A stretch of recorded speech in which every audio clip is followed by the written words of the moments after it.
Yay, yay, yay. So, super excited to be here. I am so excited. This is our first Sunday talk. I still want to call it Shoot the Shit Sunday because I feel like it is perfect because all of us in here like to have all of these deep rabbit hole conversations. And I feel like a lot of it ends up getting channeled through for everybody too. And I love hearing different perspectives. And I love hearing everybody's, you know, information that they have had and watching it all come together. Because a lot of times we'll be thinking things to ourselves and then it's actually what everybody else is thinking too, which I find fascinating. And so that means to me, like, oh, hey, we're all tapped in. This is really, really amazing. So I have I have chosen to do neurodivergence and intuition as our topic today. I think it's a really, really great one. And because Sarah is here, she can help talk to us about certain things that comes along with it. And the reason why I did that was because I actually, well, Kathy, you had suggested to go to this website and take the test Yeah. because I had this for quite a while. And so I took the test and I got 100% on it that there is a chance, right? And I took numerous other tests too. And as I was going through the tests, the questions that they were asking were so similar to the questions that they ask, like to find out if you're an intuitive. And so then I went through and I started reading articles about it and about how there are things when we are neurodivergent, ADHD, any of those things, there's stuff with our frontal lobe. And a lot of the activity that happens with intuition happens within this frontal lobe. So we have heightened perceptory sort of things. We can see the finer details. We have a lot of heightened sensitivities when it comes to emotions, like all of those things, right? And like I am formally diagnosed with ADHD, so I am somewhere in that category, but um I find it very fascinating about how the brain works and the like studies that they have done with which areas of the brain that lights up converge with the areas of the brain that people that have some sort of neurodivergent divergence has. Right. So I feel like it's a gift, right? And a part of me, I know this is really controversial, but what was just coming through is that I feel like this has been around for a really long time.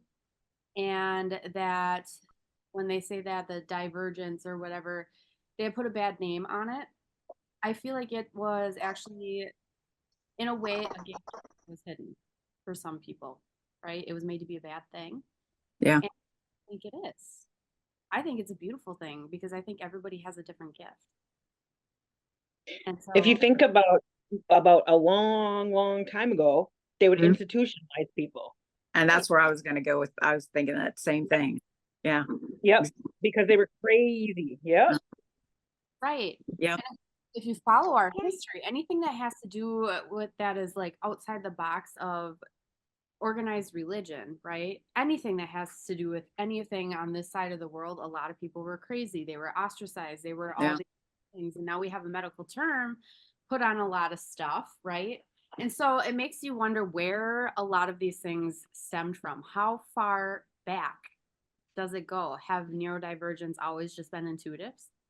And that's the name they got slapped with, you know?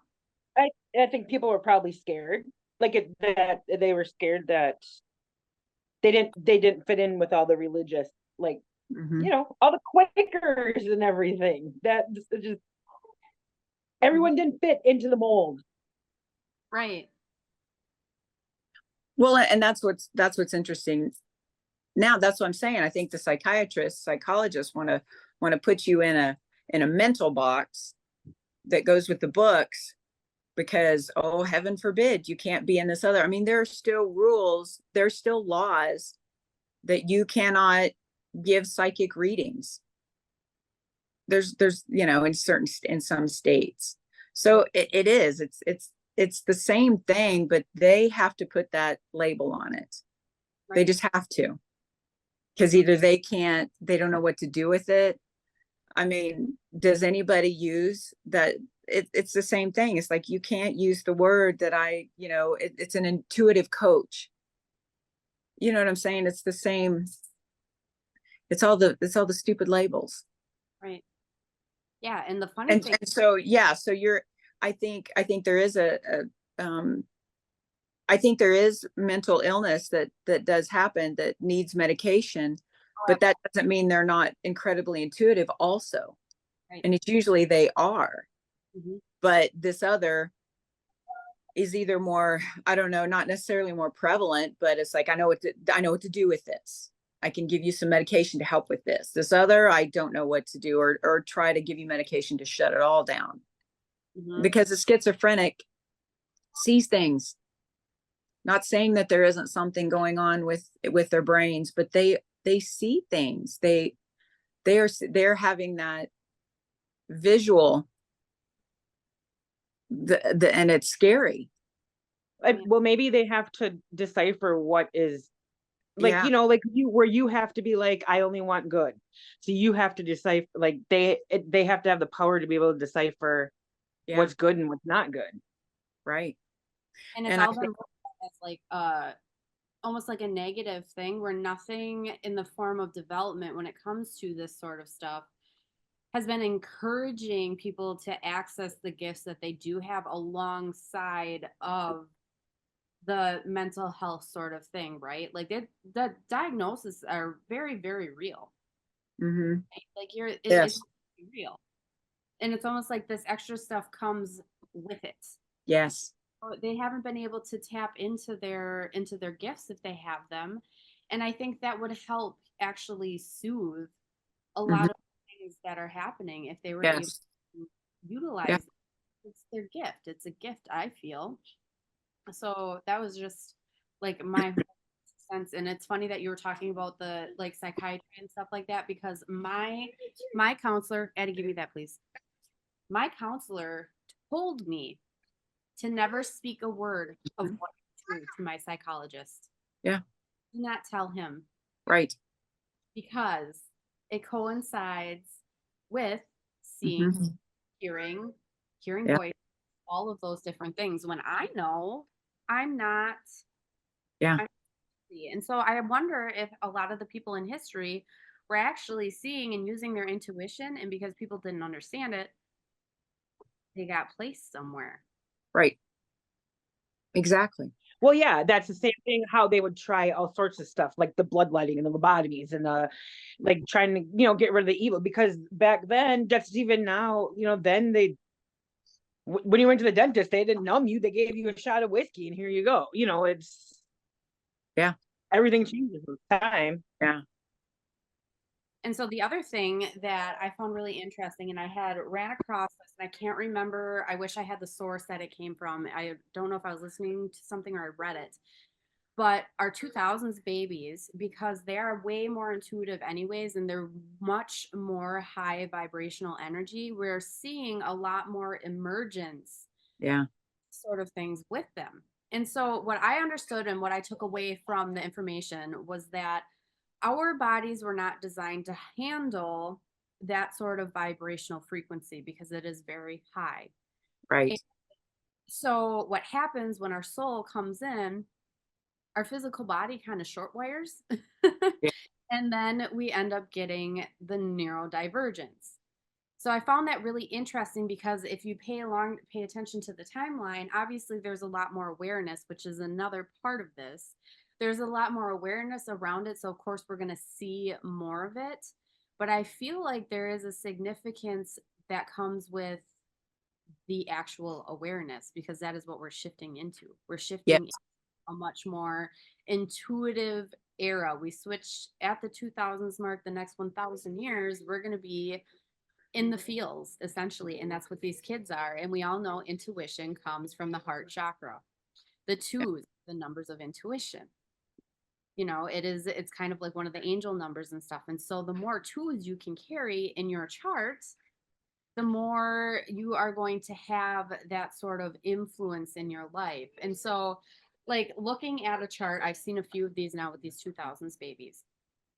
If they were born, say, February 22nd of 2022, the only thing that they carry are all twos, right? right. And this is sensitivity. they have massive emotional sensitivities. They have a lot of other things that come with it. But what I have noticed is that there's certain influences and certain charts in the way that they come together that can indicate neurodivergence. I've had this happen a couple of times now because with that, say this chart, for instance, it's all bundled into the twos, and then the whole rest of the chart is open. Everything else is open. So we have all these arrows and stuff flying all over the place, and say we have the intellectual arrow is missing. So that is and say we have the intellectual arrow and the arrow of frustration. For me, that coincides with hyper focus, right? And frustration. Well, a lot of us that have ADHD, we hyper focus. We get frustrated when things aren't in place. We're kind of scattered, we're all over the place, and we only do the things that really lights us up. Like that is the only time you can get us to focus. And so when I see those two together, I'm like, well, there is this patterning around it, but especially with the arrow of frustration, I usually call that one the ADHD arrow. That's just my word for it, because it does have you can't sit. You have to be in an changing environment. If it's something that you don't like to do, it takes everything out of you to sit down and do it. Yeah. Yeah. And then the whole processing part of that, bringing up the frustration part of it, that does drop into an emotional thing of being frustrated. And so here we go. It's like that round and round thing. But I feel like there is so much more coming to light for a reason. And there are so many more intuitives, and that is a whole movement that we're moving to right now. Yep. Astrology. I think we're finding out that these people aren't abnormal. They're actually gifted. Yeah. Nothing wrong with that. They're wonderful, gifted human beings. No matter where you land on anything, there's a gift that is there. Agree. Yeah, I feel like it's really, really special. Yes, yes, yes. Oh, so Sarah, what are your thoughts with all of this? So I want to introduce Sarah too, by the way. She is the owner of We Are Social too. She is an advocate for autism, and she has an amazing little boy that is autistic. And so she is out there changing people's lives and changing the world and putting the message out there that, people that have special needs are social too, and they deserve every single right that the rest of us have. And I think it's a beautiful thing. The whole movement, and I'm excited for you. Yeah. I guess I don't know as much as the intuitive as I do, like as you do. I do want to go to the website that you sent me. But yeah, I am an advocate for autism, and I did find it very interesting when you sent it to me, and I was like, huh. So I'm just now starting to do the intuitive with the neurodivergent stuff, and that is very interesting to me to learn all that stuff. Yeah, it makes a lot of sense. It makes because I ran my own group homes, and there's just a lot of stuff coming to me when I used to work with a lot of people, like how they would just kind of stare off in the corners, and like you knew there was always people around you because where they were looking, you could just tell. Yeah. So it's really cool. I love that. Like, do you know, so when we're talking about how our brains form and everything like that, and like the activity and stuff that happens that's kind of in the same areas, has there been any like actual scientific studies that you have done just with like autism and how your brain kind of operates, or like certain traits that doesn't necessarily have to relate to intuition, or maybe something that you would equate it to? What do you mean? So just along with like, okay, there's certain things that you have noticed with people that carry like neurodivergent, you may equate to intuition, just you yourself, like things that you've seen or experienced, or just any like what is your experience with, I guess, just neurodivergence in general?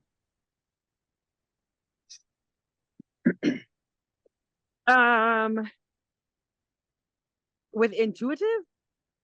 Just in general, like how, So, when we're talking about this sort of thing, I guess, what is the proper way to talk about it? Because, people do, it is a sensitive subject, right? And so how does everybody fit into this? Is it just one category? Do they have different categories for neurodivergence? Do they have, like how does all of that educate us on the things? On the things. Hmm. Oh, I don't know. Like, what do they have different of neurodivergent? Yeah, because I remember This one is a time when we were difficult. talking, the one thing that comes to mind for me is like I had said that about Addie, about her being, I think Yeah, I said slightly on the spectrum. And the first thing that you told me was if you're on the spectrum, you're on the spectrum. There is no difference. Mm, true. I feel that when people say they're on the lower end of the spectrum, well, it doesn't matter. Like, and that, and I don't know if that's really like, I don't know if that's more of a me thing or a everybody thing. I feel that's the thing. Like, mm, you're on the lower. I feel that is more of a parent that's not admitting that their child has autism. Like, oh, they're on the lower end of the spectrum. No, they're on the spectrum. It's not the lower end, it's not the higher end. If your child has a speech impediment, it's not, oh, they have just a little speech impediment. No, they have a speech impediment. It So that's where I feel like that comes from. They're used, like, people, like, there's like lower functioning, high functioning, the labels like that's frustrating to me, I guess, as a parent, because Xavier got labeled as low functioning when he was 3. He's now 14, and he got labeled as low functioning because he was in diapers and he didn't talk, and well, now would he still be considered low functioning, or is he high functioning? So yeah. that I don't really know if that's like a scientific, like a doctor thing, or just like a parent thing. But I definitely feel like if you're on the spectrum, you're on the spectrum. Actually, I really love that because I But do. definitely, oh, as the ADHD is considered in the studies I've seen, ADHD is considered like lowest on the spectrum. Okay, that makes It's not sense. like, and it's not like you're gonna get a diagnosis of autism with ADHD, but it's like, it's like there, which makes sense because Valerie has ADHD, and there's so many times I've questioned, like, are you sure she doesn't have autism? Like, are you positive she doesn't have autism? Mhm.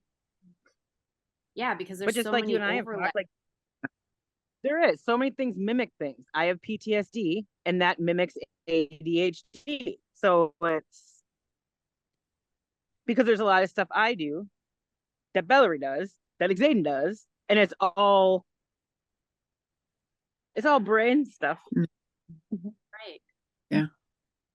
Yeah. So I feel But like there's so much overlap in between everything, and it all really stems from a lot of it is up here. I mean, even if you're talking about besides ADHD and stuff like that, like people that have anxiety issues or any of that can really tap in because I think a lot of times when it comes to, well, not a lot of times, but my experience, when you are an intuitive person, you end up having a higher level of anxiety. Why? Because you are flowing through, having higher energy flow through you. And if you don't realize that that is happening, what does energy do? It's like pounding 3 cups of coffee in one sitting and expecting to be able to sit still. You know what I mean? So these things can happen when we're intuitive and we don't even know it, like we don't realize it. We have all this anxiety flowing through us, or we feel like we know things that we probably shouldn't know, and people are like, oh no, that's bad, that sort of there's just a lot that goes into all of this. But the neurodivergence part of it all, I feel like it's fair to not put a label on it, especially when they're young. I think that's the thing I think I'm learning and having a hang up with, and I think we need to change completely is we're wanting to put human beings want to put a label on everything. We want to name it. I mean, I even want to do it with what with what I can do, with all these things I've experienced. It's like, oh, that's all intuition. That's all that intuitive stuff, all that information coming in. And so I'm doing it too, but one thing with the, like I said, psychology part of it, talking to my son okay, because he was going and getting on medication for the anxiety, and that is helping. And it wasn't until just recently that he found out, he found a psychiatrist that actually fit after, like, I think this is the third or fourth one, that finally said, "Oh no, you've got autism." And then so he's finding all this information, looking it up, and being like, "That's why I react this way. That's why I react this way. That's why I react this way." And so I asked him. I said, "Okay, when you talk to your psychologist, not psychiatrist, whichever one that can prescribe medication. When you talk to that one, does it? Which one is it? Psychiatrist. Psychiatrist. So I said, when you talk to the psychiatrist, then ask, does it make a difference on what medication she's thinking that will help you because of autism? And he said, no. So then just stop. Then stop labeling it. Just go in there and say, I have anxiety. And it's also, yeah, you have to find a psychologist and psychiatrist that can understand, is this, and it's hard. I'm sure it's hard for them to determine, is this a true mental issue where something isn't working correctly and you cannot distinguish, or is it something that, no, you're just super intuitive and you are somebody who gets the images and gets or sees auras or sees, figures, and you see energy. It's that psychiatry and psychology that needs to update and learn and start asking the right questions. Do I see, what do I see? What, because there are some things that, yeah, they just take the labels off of it, and let's just deal with, well, what are you dealing with? How are you feeling? What can we do? Do we need to cut caffeine out of your life because that would help you with your anxiety? Oh my God, food allergies. There's so many things that can contribute to those symptoms. Yeah. They're still the same symptoms, no matter what you want to say it is. But yeah, I think it's the psychologists and psychiatrists that are struggling more than anybody. We have to put it in a box. We have to label this. So what if they used intuition development as a form of therapy? Exactly. Because that has helped. It helps all of us. That's why we've all been looking for it. Somebody to be like, yes, this is what you're doing. We all, yeah, exactly. A common theme okay, so the theory is, in this world here that we're in, is that the neurodivergent find the neurodivergent. We are drawn to each other, especially when it comes to intuition work. And I feel like there is a reason for that. And I find it very, very curious about how all of us really want to develop like that intuitive part of us. Mm-hmm. Whether we have the neurodivergence or we have like the anxiety or we have any of that stuff, somehow the universe puts us all together, and we all want to learn about the same things, and we all have this innate thing in us that wants to share it and make the world better from a different perspective than what normal society has appropriate. And right. So what if these medications that they are throwing at us is completely dogging us down? Mm-hmm. And making things like, Kathy, you and I were talking about how some pharmaceutical medications can actually lower our vibes because there's a lot of low vibrational energy that comes with pharmaceuticals. Yeah. They have their own place, right? They do a lot of wonderful good in the world, but yes. All side effects can come from that lower vibration. Yeah. They are. So if all these intuitives that we have, these wonderful, beautiful human beings, are getting diagnosed, but they're not, and they're giving these medications that do wonderful, brilliant things to help people out. But what if it's also dogging down their intuition at the same time, and therefore they'll never be able to experience a gift they may have? And when you don't get to do that, Right. you're not living in alignment. Mm-mm. And now Right. there's a gray area that comes with all of this. This is no one size. Right. Exactly. That's the thing. This is big. This is a lot bigger, and they're trying to compact it into this little teeny little space. And it's like, you can't do that. You can't do that. Right. And coming out of that, I think we're realizing, no, we need to stop putting, Mhm. making, I think a Well- lot of the issues that we have all come from our gut health. It's our second brain. yeah, Right. that's true too. 100%. I Yeah. think it all comes together. Every little bit, like our whole bodies are a whole ecosystem. Yeah. If you don't have one, the other one doesn't work, right? Right. So if your gut's not firing right, well then it's not supplying something else, and that therefore is not going to fire right. So yeah, our brain or our bodies literally keeps itself alive. Right. That makes Well, sense. what does an intuitive coach tell you to do? What do they tell you to do when you're meditating? What's your body telling you? What are you feeling in your body? Hello. You know, Yeah, because where your are body, where are you feeling that sensation when you're getting those, what are you feeling in your body when you're getting those hits on different things? right? Is it hearing? Is it gut? Is it a tingling sense? I mean, yeah, we're an antenna. And I was just watching a video about that today, about how our body is self-healing. Otherwise we wouldn't be here. Yeah. Right. We have the ability to self-heal, but I feel like that whole thing has been taken away from us. Mhm. And 'Cause we're Money in that. There's no Right. money in it if we do it ourselves.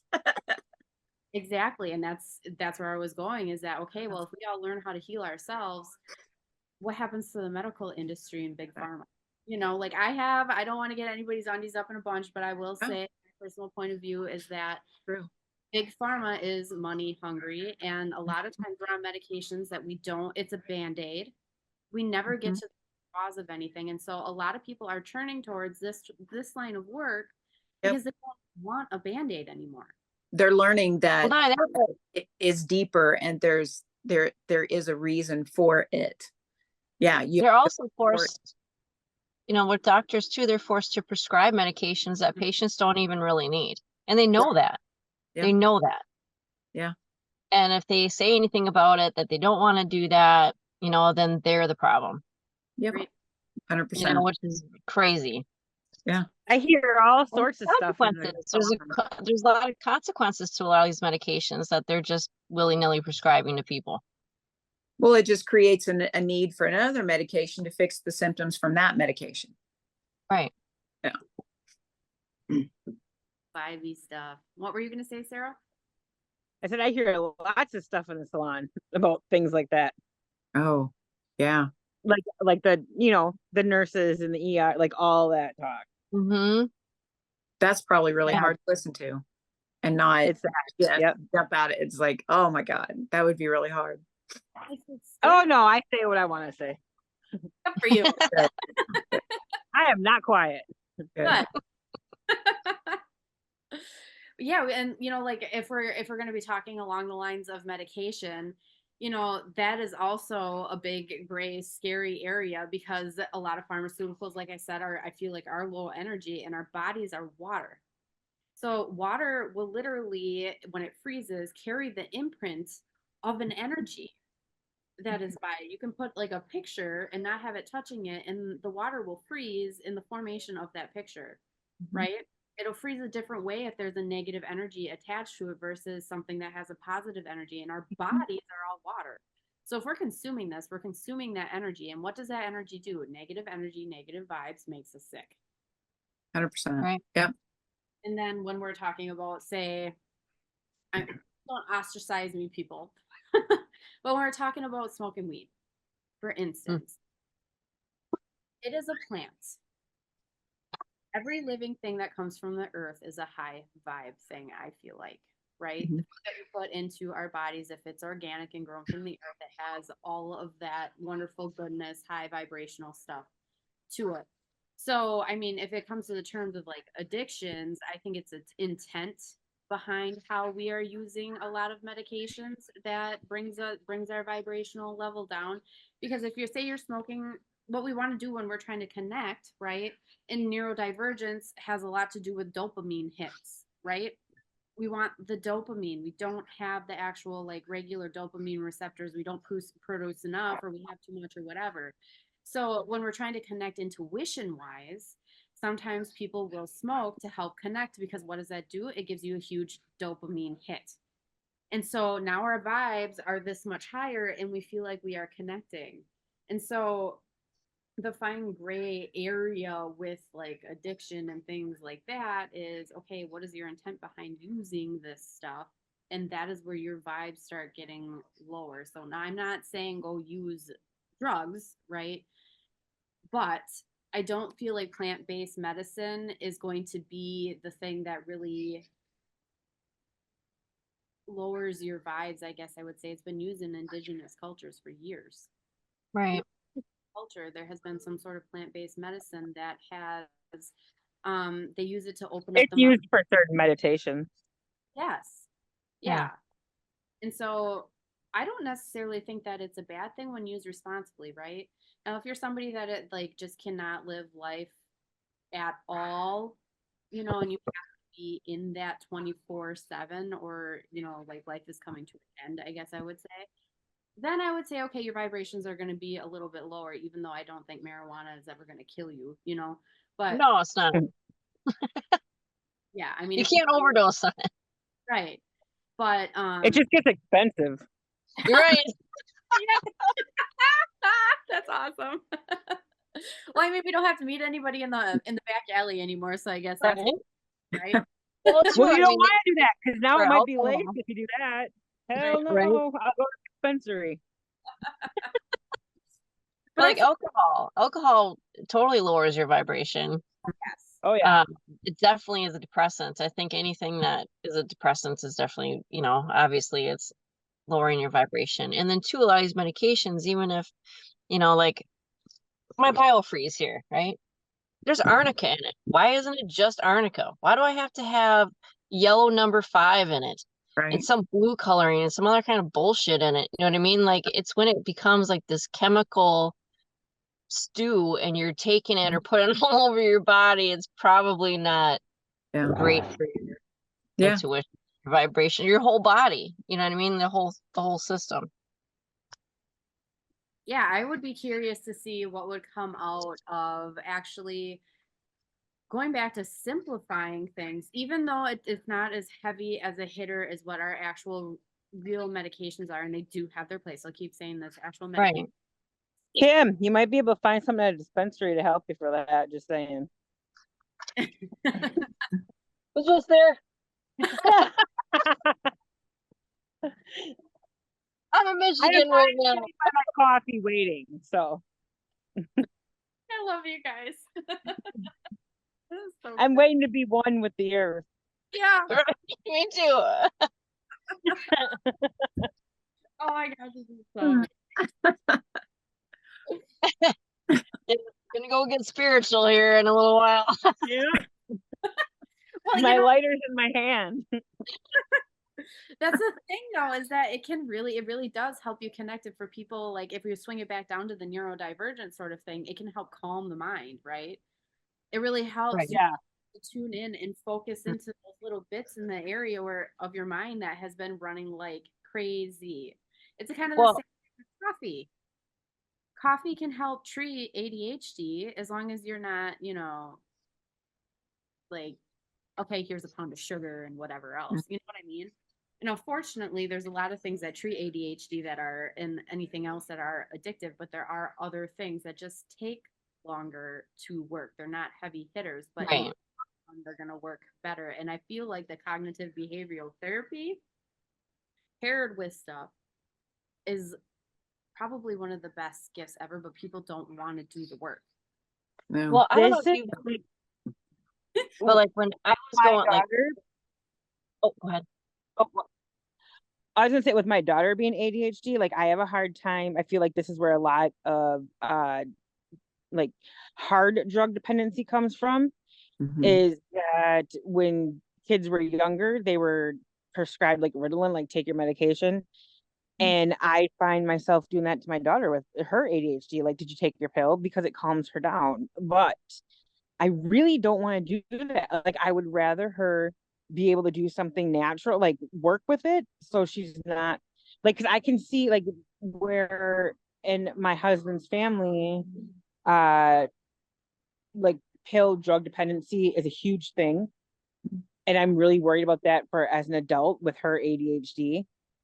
I wish she could do something more natural where she could learn to work with her ADHD, because if she doesn't take her medication, it's crazy. And here's Kim. So, any suggestions? All right, Kim, you have the floor. Oh, so for instance, when I went through my surgery, I was using a lot of cannabis at the time in order to deal with the pain.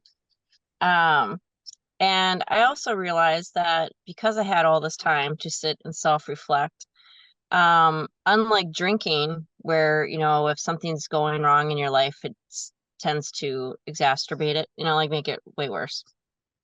Where this actually seemed to help me be able to take a deep dive into some things that were really painful without being scared of it or running away from it or getting anxiety about it. It was just like, all right, I'm relaxed enough to just like face this and deal with it and really sit with it and think about it for a while and not have to drown it in something. You know what I mean?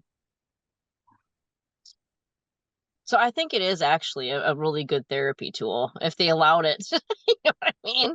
If, you know, I think everybody could just they have a will. little Oh, I'm waiting for my son to turn therapy. 18 so I can Yeah. help him, I think they're going to go to that. I think that is the like direction. my autistic son. Like yep. Yeah. Because I can see his anxiety when we go places. Mhm. So I'm definitely waiting for him to be 18 so I can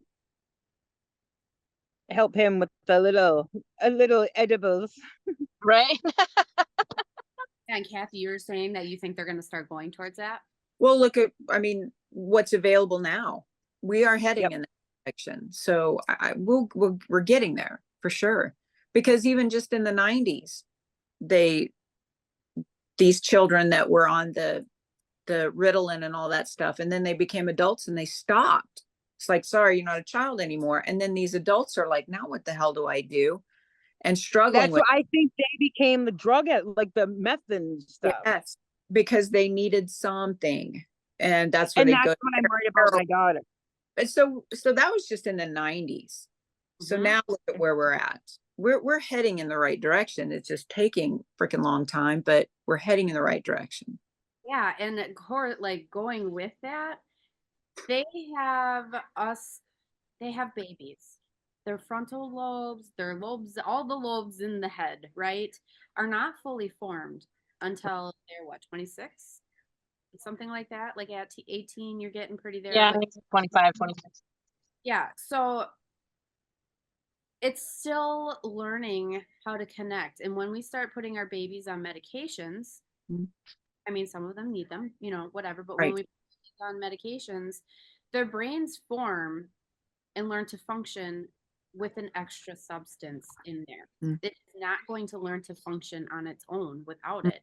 And so when you take a medication away, Yeah. it has already formed with the substance just being a natural part of its being. So now what? Right? Exactly. That screw us up even more because I have been on an antidepressant since I was 16. Yeah. My body has not learned how to function without one. And so does that make it worse when I'm off of one because it's never had a chance to actually be a brain, an enhanced brain? You know what I mean? Or does it even work anymore because you've been on it so long, or are you just taking it for nothing? Right. Oh. Yes. Ooh. You might be, yeah, and you might surprise yourself. It's like you are so much more intelligent, aware, mature, that you know better and you know stuff. And yeah, you would be able to, who says you couldn't deal with stuff? Right.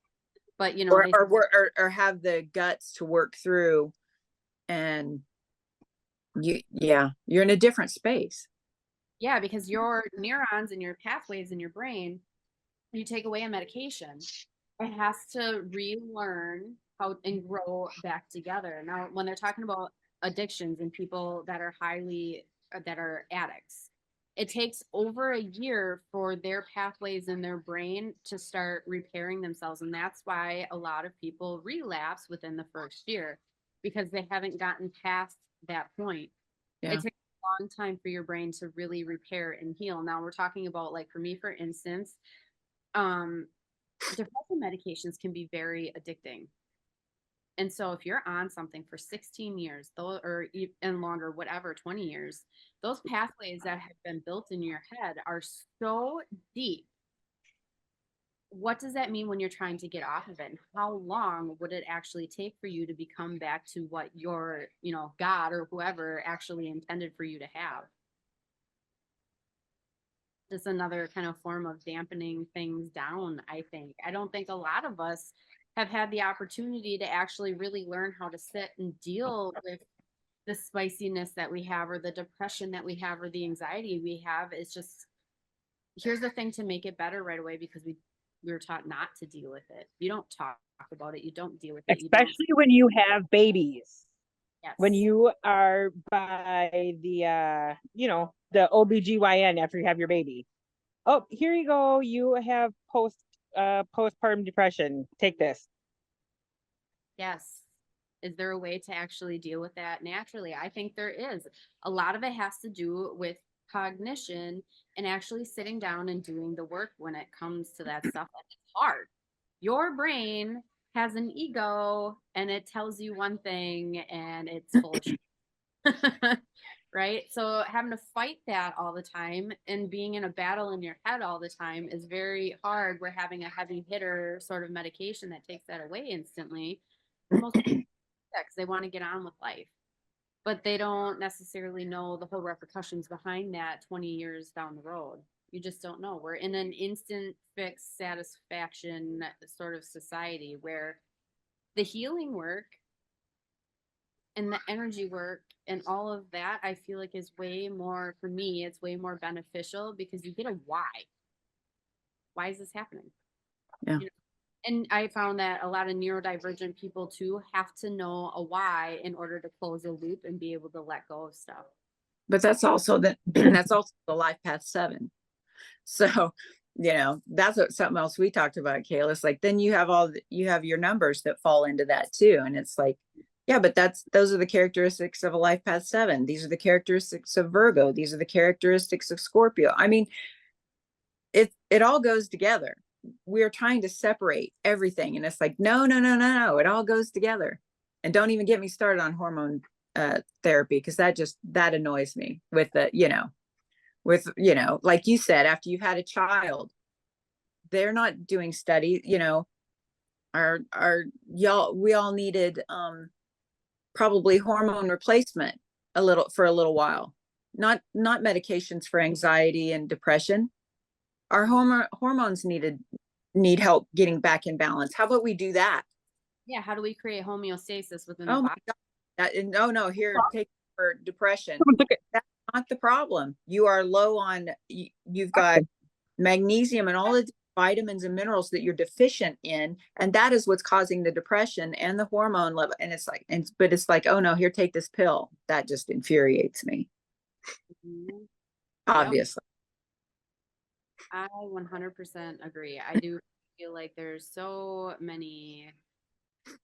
time and a place for all of it, but even within I don't even know how we ended up going over into the medical stuff so much, but even within the medical community, Kim, I don't know if she's still on here, but she was talking about how they have boxed in us having to go to a specialist, us having to go to this specialist, that specialist, and it's not working as a whole body anymore.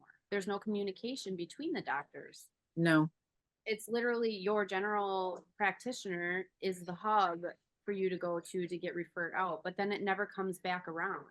So no, you have to be your own best advocate. Here's an example. A friend of mine in her 60s, she has rheumatoid arthritis. She donates blood all the time. They told her when she did, a couple of times, you're a little low on iron, but they can't actually go tell her to go take something. All I can say is you're a little low on iron. She doesn't go to her general practitioner all the time. She's going to her arthritis doctor. They're not saying anything. And they're just looking at this, so that then they do tests and everything and say, oh my God, it looks like you have bone cancer. And then, meanwhile, a week later, you're waiting for test results, blah, blah, blah. Oh, no, we're sorry. You're just low in iron. Well, but like you said, what? Because this is your specialty. You're not looking at this other stuff. She had to go to her general physician to find out, no, you're low on iron. That's why, and terribly low on iron, that it will show up on a test that you have bone cancer. Holy shit, what are we doing? But yeah, nobody's, you have to be the one that puts all the pieces together and gathers everybody together and goes to all these different physicians just to find out. Yeah. Oh my God. Yeah. We could on that.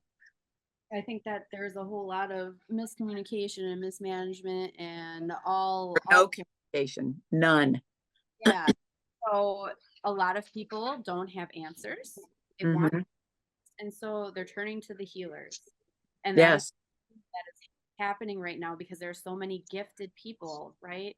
Like Sarah's a 5. She is the Hierophant. She is the teacher. She is the one that guides people. She is the one that connects everybody. She is that person. She's better being her own leader and her own boss and teaching other people. The 7s, you and I, Kathy, we are like the mystics. We are the physical teachers. We take what's there and we make it better. We want to innately help people move forward. I think Kim just jumped back on. She is the type of person that's going to really want to help other people understand, happiness. She's a very physical being, like a spiritual being as well, and things through the body. And she's also a 9 of diamonds. So that is a lot of health stuff that happens. Yeah. I learned listening to Carolyn Mace on Oprah years ago. That's how I really dove in with this. And she is a medical intuitive. And when she said that what she's learned through what she does, she says all of your illnesses have there's a source, and it's emotions, it's trauma, it's things. And so you store it in your body. There's a book that Tyler Henry recommends, The Body Keeps the Score. Everybody should read it. Carolyn had made the comment that most of the women that she had had consultations with, you'll have uterine cancer, breast cancer, cancer in your girl parts. And then she finds out by talking to him, well, they had an abortion or they had something traumatic happen. And so you're storing all of that negative energy in that body part.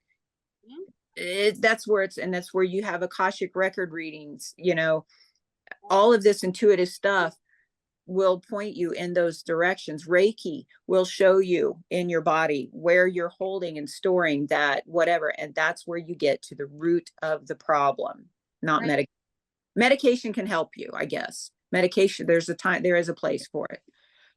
But you still got to get to that root cause of that. And that's where the intuitive people are stepping in, whether it's medical astrology, whether it's medical intuitive, or like I said, Reiki, Akashic record people can tell you where it is. Where are you holding that?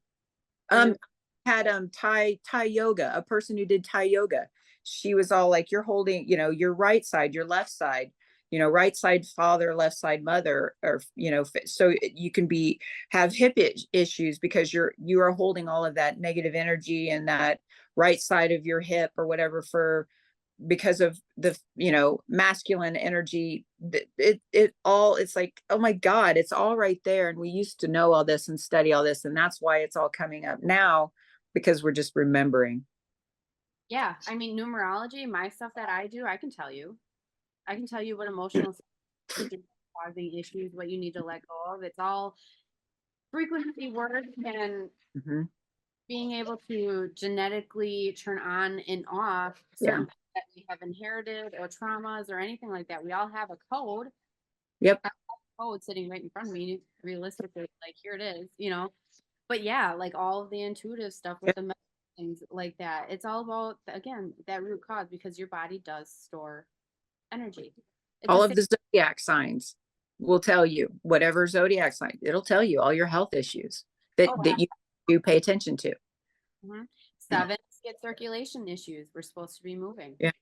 Yeah, and I didn't know that. I thought that was interesting. And then you also look at, you probably also have a lot of fire. And if you look at your astrology, you probably have, if you have a lot of fire, a lot of your planets in a fire signs have a tendency to gain weight easier than somebody else. So I'm like, I'm just sitting there and I'm doing the same thing this person is, but I'm going to gain the weight because I have tons of fire, and you've got to move all the time, all the time.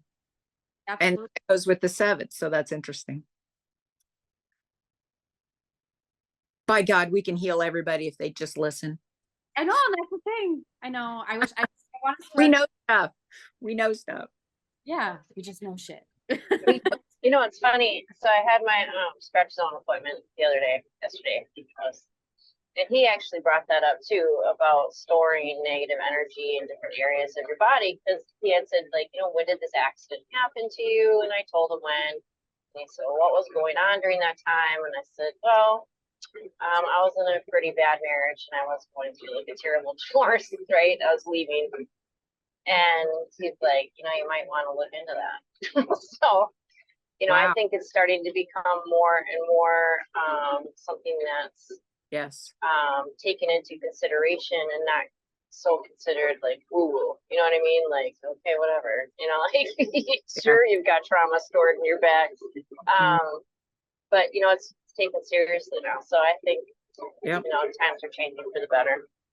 Massage therapists, they can find that too and see that too. There's a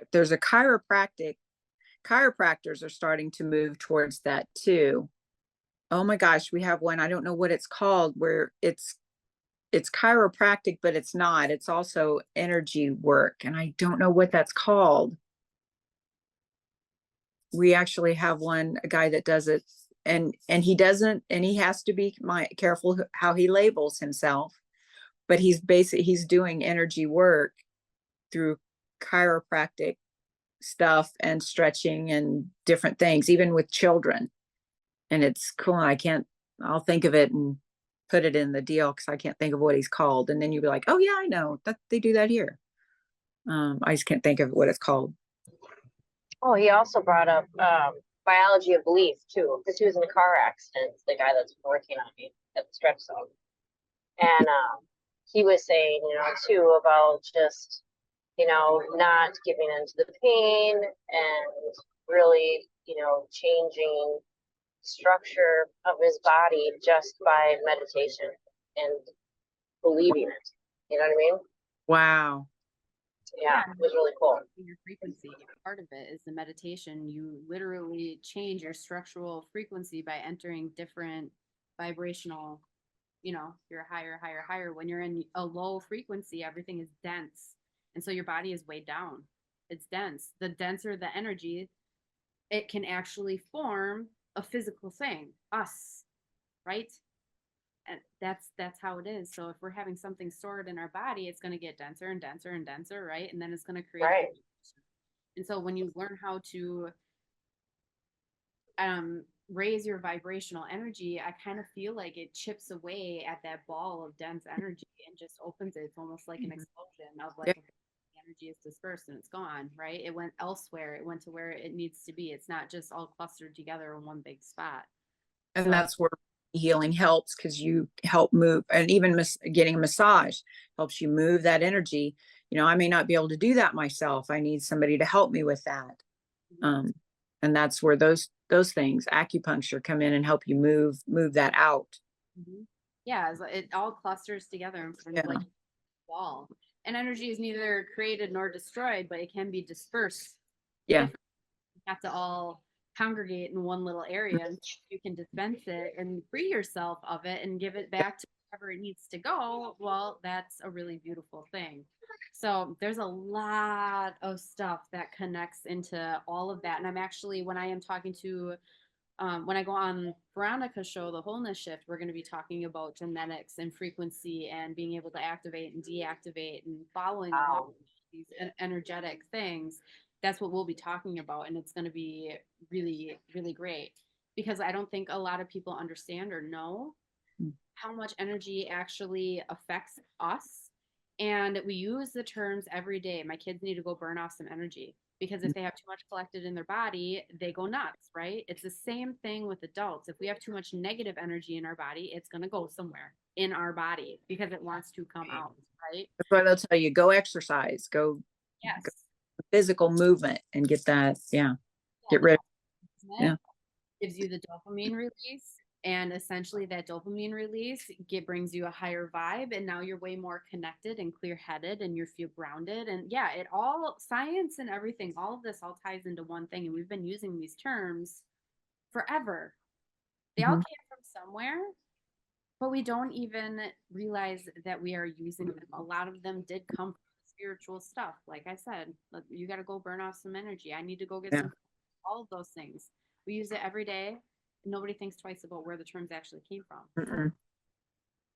Yeah. I find it all You'll fascinating. have to post that in the group. Interesting. Go listen to that when you do that, With, your podcast. oh yeah, I definitely will. I will. Yeah. And she's such a blessing because she's letting me come on her show again. And she's like, this is exactly what I've been talking about, thinking and feeling too. I've been asking my guides about it. And so I found it amazing that our ears were ringing kind of at the same time. And so when I go on and we actually formally discuss it on her show on the Wholeness Shift, I will post it in the group and you guys Mhm. can all tune in and watch. It's going to be really great. And she's amazing too. She's just wonderful. So yeah, I'm excited about it. For sure. But we are at the top of our hour, and I know I could talk about more of this for days and we could rabbit Right. hole because it's always we pick a topic and we end up somewhere completely different, and that's what I love about it because whatever needs to be talked about gets talked about. Right? It's perfect that the ADHD was our first subject and we got off topic.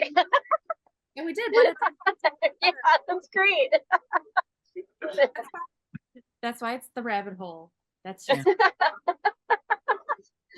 Ah, But thank you guys for showing up and doing this with me. We will be meeting again, and there's going to be all sorts of subjects that are going to be coming up. I feel like there's so many different topics, and we'll probably revisit different topics because we kind of half touched on it and then end up going down another rabbit hole. So, Is that what you're naming it? Is a rabbit hole?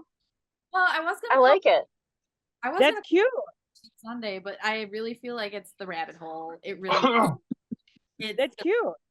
Yeah, I like it. So I think that's where we'll stick with that because that's what happens. How funny. Yeah, perfect. So, all right, guys, I hope you have a really great Sunday. I will post this when it is ready, and you guys can go back and watch it again if you want, share it, however you want to do the things, and we'll meet again soon. Okay? Yeah. Talk to you later.